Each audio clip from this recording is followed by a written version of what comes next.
on the ground behind me is an RX7, and it's taking up pretty much my entire shop space right now, and we need to get that fixed. So now that our car is freshly painted with the interior in the engine bay, we can actually start putting some of this stuff back in. You see, we're not gonna start painting the exterior until the paint booth comes in, but I have nowhere to put the paint booth because the giant pile of parts is taking up all the room where it's going to be inflated. So today we need to start going back through the RX-7. We're gonna lay some sound deadening down on the interior. We're gonna start getting a lot of these parts back on for the underside, the engine bay, the drivetrain, anything that we can help alleviate some space in our already crowded shop. We're going to do. To give you a small update here, we've gone through, we have repainted this engine bay a beautiful aspen white. We have repainted the interior aspen white. And I must say, for my first time painting, I am more than happy with the results we are getting from doing all of this. So where I think we start is we start on the bottom of the car, bolting up everything that's permanent and temporary. Now I say temporary because we still have not gotten our hardware back from zinc plating. I don't know if they're doing gold or silver. To me, it really doesn't matter. All I want are the hardware protected. That should have been done on Friday, so we should hopefully be getting those back here shortly. But I also have bins of like brand new bolts from Subarus and all these other random cars I've taken apart in the past that are still factory fresh. Start getting some of these heat shields back in the tunnel. Let's temporarily put our front and rear subframes back in, and then we can jump up into the interior and hopefully get things like our heater core in and a whole bunch of other random stuff that's gonna go inside of the car. Right there.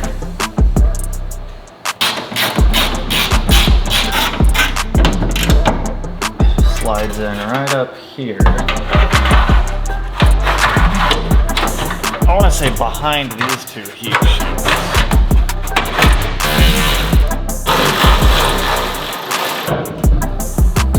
Use my head here, kind of hold it up.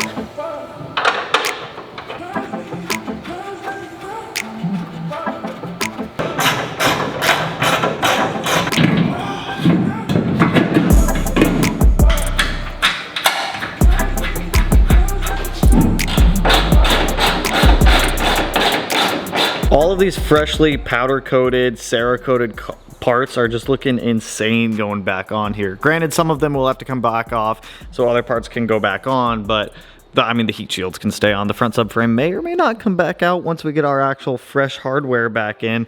Dude, this stuff's just gonna look so good. It's literally going to be a brand new RX-7. Like, that just looks so nice. Dude, that just looks so nice. I want to jump back in here and start getting some of this put back together. I can't put the carpet down until we get our hardware back from zinc plating because all of these floor plugs are at zinc plating. We are going to toss in some sound deadening, but before we do that, there's a big dash mat that goes along the firewall right there that I just want to get that in.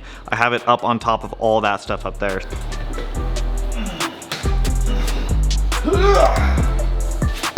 I need a floor liner, this piece right here. That's under the carpet.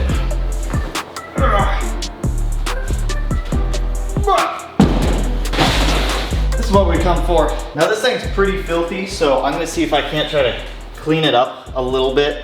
Well, actually a lot of it to get all this crap off, so.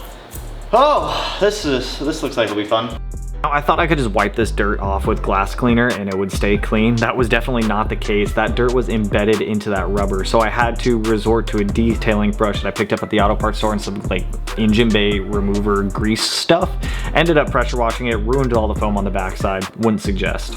As much as I hate interrupting some of the scrubbing I'm doing for some of the fun RX-7 stuff, we do need to talk about today's channel partner, our guys over at Techron, and their complete fuel system cleaner. Now what fuel system cleaner is going to do is it's going to keep your fuel system obviously clean from any dirt, debris, gunk, corrosion, anything that may be building up. If you have a stuck fuel level sensor, it'll help get that unstuck. If you're experiencing reduced miles per gallon or a lack of horsepower from which ones you thought you may have had, this can help restore some of them. To use complete fuel system cleaner, it's really easy. Pop open your fuel tank, pop open the little cap here, take the cap off of your Techron, take the little silver cap off, which always seems to kick my butt. There we go. And then you're gonna dump this in. Now it's ideal to do this when you have an empty tank of fuel. Toss this in first, then fill up your fuel tank, and that's gonna help it mix. Unfortunately, I always try to keep my fuel tank full, so I have a full tank right now. So as we're driving, this should mix around a good amount. Once the bottle's empty, go ahead and pull it out, give it a couple love taps. Cap on. Close your fuel tank.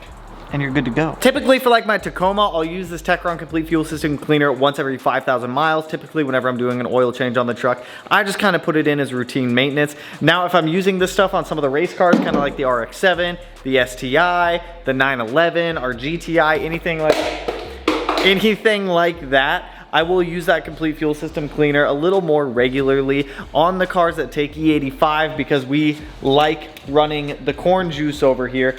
I will use a bottle of Complete Fuel System Cleaner every time I swap from E85 back over to pump gas. With how corrosive E85 is, it will start to gum up your fuel system over time. Even if you do have a built fuel system, it's typically going to happen, which is why we run pump gas every couple of tanks of fuel, just to clean out some of the E85 out of the system and give it a fresh start. So if Complete Fuel System Cleaner is something that you're looking at snagging, I will link down below a whole bunch of info over to this stuff. You guys can pick it up at any of your local auto parts stores. So huge shout out to our guys over at Techron. Now let's get back to this RX7 and getting it more complete. After a healthy amount of spraying, this guy can now go back in.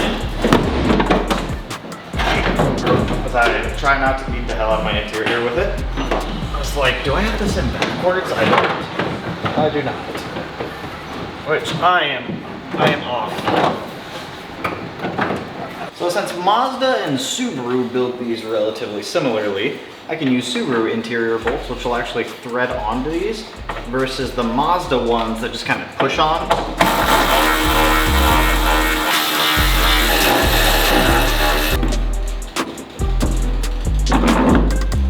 Thought that I had sent those plugs out for zinc plating. Turns out I didn't for the interior of the car. I actually had them here the whole time, and I wish I would have known that because I would have put them in and then painted the interior with those in, but it's whatever. I'll probably clean them up, put rubberized coating on them, and then seal them into the car that way. It'll be fine. I wish I would have known. I thought that I had sent them out. Better organization is something I need to work on in the future as we continue to do this stuff. But we're gonna go ahead and lay some sound deadening down inside of the car. I just did one test panel now. We're using something called Kill Mat. It's pretty easy to install, pretty easty to apply. I just got our first piece in right there. Marked it out for where one of the studs poked through. So the whole reason I want sound deadening in the car is obviously it's a 30-year-old tin box. It's gonna be loud regardless. It came with sound deadening from the factory. I wanna put some back in because I'd like to be able to drive this thing on the street and enjoy it. I don't want it to just beat the shit out of me. That's why we're putting all these mats back in, the carpet back in, everything like that. So we're just gonna put sound deadening pretty much everywhere on the interior. We'll probably put some back here as well, just to keep the noise down in this thing a little bit. Because like I said, I wanna be able to enjoy it. I don't want it to rattle my ears off. Now, with the Kill Mat, it's, like I said, it's pretty easy to install. Comes in this box with just an absolute ton of it. You peel off the backing piece and then you use these rollers and you just roll it down to conform to the shape of which you're trying to wrap it around, kind of like we did right there. So let's do another piece and let's actually just knock out the whole car.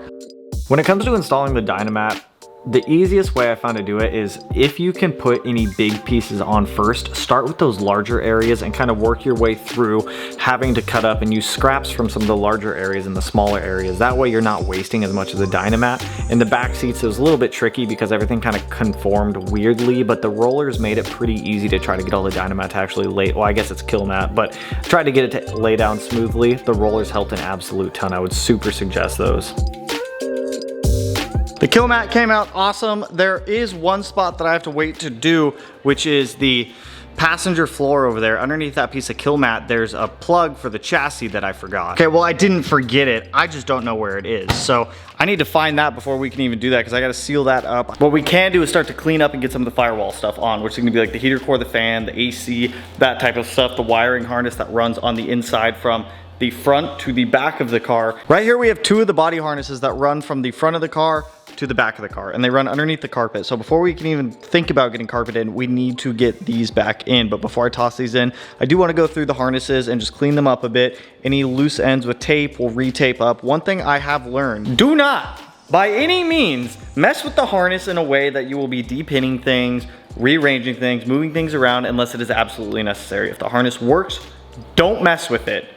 Wipe it up, clean it up a little bit if you want, but do not, I repeat, do not strip the harness if you absolutely do not have to.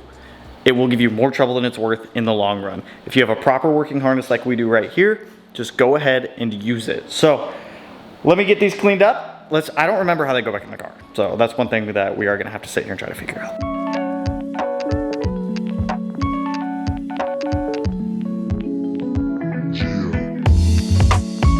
So I'll probably have to move this control module later, but that's fine just to get the wiring harness all in and whatnot. So we've got this guy that'll bolt kind of over here. 2 sets of harnesses here. One of them is going to run that way for the tail lights, which appears to be this side of the harness, which is all tail light related.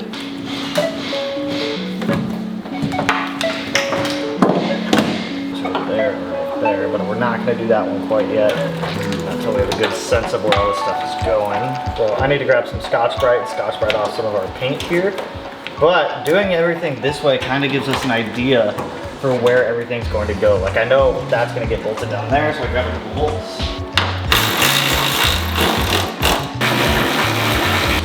This is the hard part, is trying to figure out where all of these used to go. Harnesses aren't too bad to figure out. They, like I said, all of this stuff can really only go in one way only.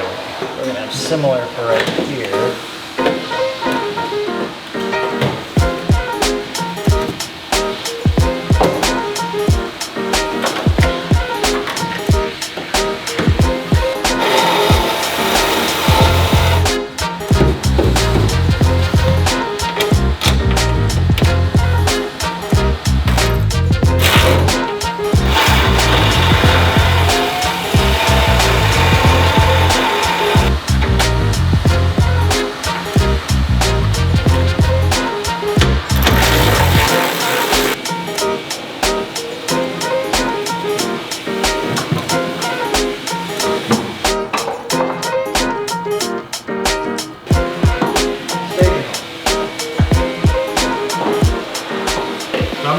Undone for now. Let's clean up our heater core, our AC condenser that we're not using, but it's part of the heater core setup, so we gotta put it in anyways, and the fan, and then we can actually get this in a home. While doing the heater core, I kind of wish I would have sent some of this stuff out to zinc plating, but I didn't know up until now. I went through and I removed all of the rust and polished everything on there for all those little metal clips that needed to be cleaned up. You know, live and learn. Next time we do another one of these rebuilds, I'll know to pull all those clips off and we can actually send those out as well. Now I realized I couldn't actually put the heater core or anything in until I had the carpet in, so going through, we just vacuumed everything off, and I spent way more time than I wanted to shampooing this thing. I was super contemplating on pressure washing it, but there's a lot of foam on the bottom side of that carpet that I just didn't want to ruin by using the pressure washer, so I opted to just do everything by hand. I found a little detailing brush on a drill worked pretty well for cleaning a lot of the old stuff out.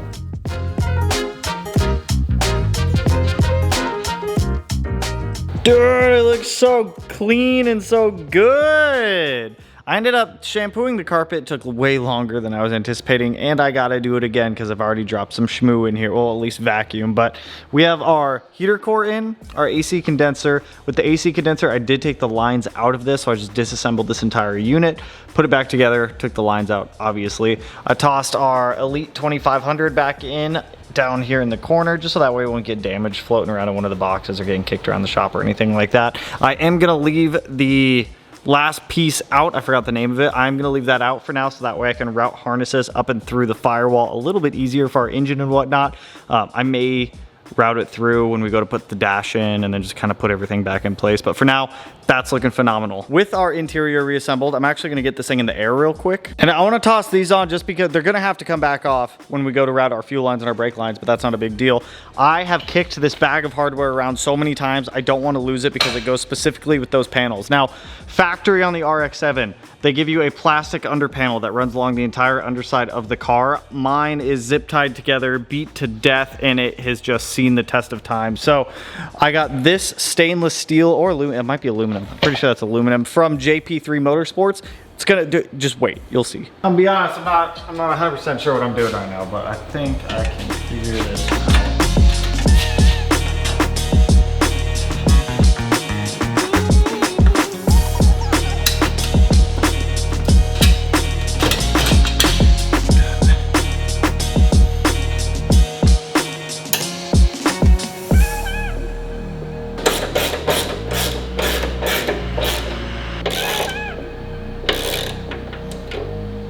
So all this underpaneling right here is going to protect our fuel lines, our brake line, and all that fun stuff. Plus the metal is going to last way longer than the OE plastic ones will. And then I also tossed in the front sway bar just because we already had that refinished and sitting around, might as well have thrown it in. Now, funny enough, I'm being so picky with this build, it actually has red bushings for the sway bar, and it bothered me, so I bought some black ones. So we're gonna swap those out in the future. But it's been a couple days and I picked up a new air compressor specifically for painting, and we need to get that thing set up. All of my fittings, my wiring to get it all wired in, since it is a 220 compressor, are here. I was using a small, like Husky 20-gallon air compressor, and it was working for the most part, but it was consistently running, and on top of that, it would build up moisture. Even with my moisture trap that I just got, it would still push moisture out of the line and start spraying a little bit of water in our paint, which is gonna ruin the paint. I also cleaned up the shop a good amount, and we have our paint booth up there, which we'll open up in a minute, but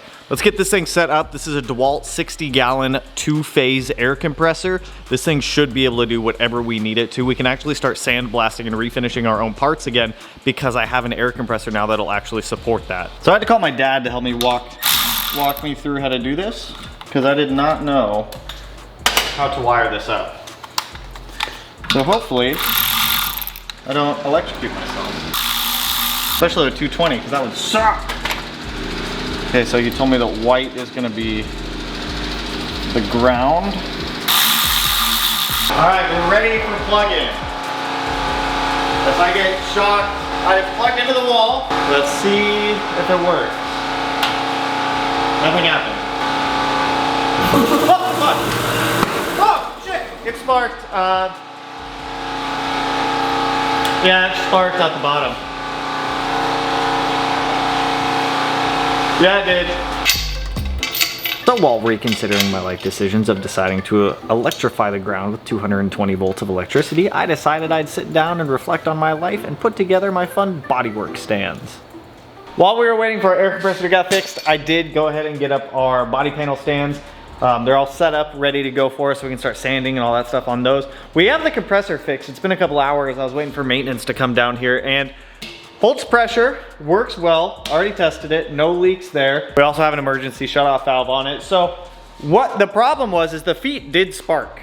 So there were sparks coming out of the feet. It turned on and immediately shut off. It was only running on 120 volt when it needed 220, but whoever was in this unit before us wired that outlet in themselves, and they wired it wrong to where the ground and the power were backwards, and it was only running off 120, and the whole situation, it was just bad. So maintenance came down, they got that rewired for us, they shut off the breaker in here, so we are solid on that. We have our paint booth here now. As soon as I take this out of this box, that's never gonna be able to fit back in there. We have our big blower fan to inflate that thing. A lot of people were saying upgrade these. That thing feels pretty strong, but I mean, we'll see as time goes on. So now that we have our paint booth, we have a proper size compressor. We actually have the upgraded 3M spray gun that I had prior, so that will do better.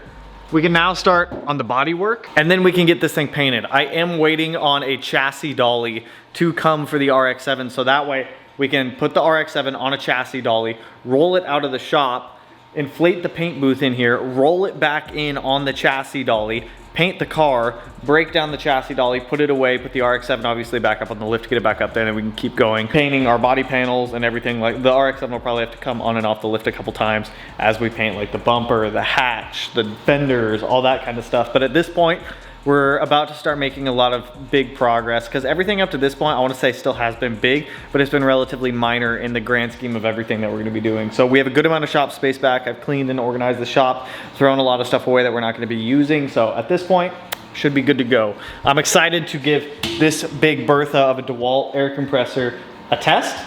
At 60 gallons, that thing should be more than enough for painting, sandblasting, anything that we're gonna be doing. So with that, that's all I got for you guys on this one. If you're excited to see the RX7 come back to life, if you're excited to see the progress that we have been making on this thing, go ahead and hit that like button, turn it black, blue, green, yellow, purple, silver, sight, and whatever color it turns for you. And if you're not already subscribed to the channel and you wanna be one of these corners, no idea which one I'll put it in quite yet, but with that, I'll catch you guys in the next one. So peace out, homies.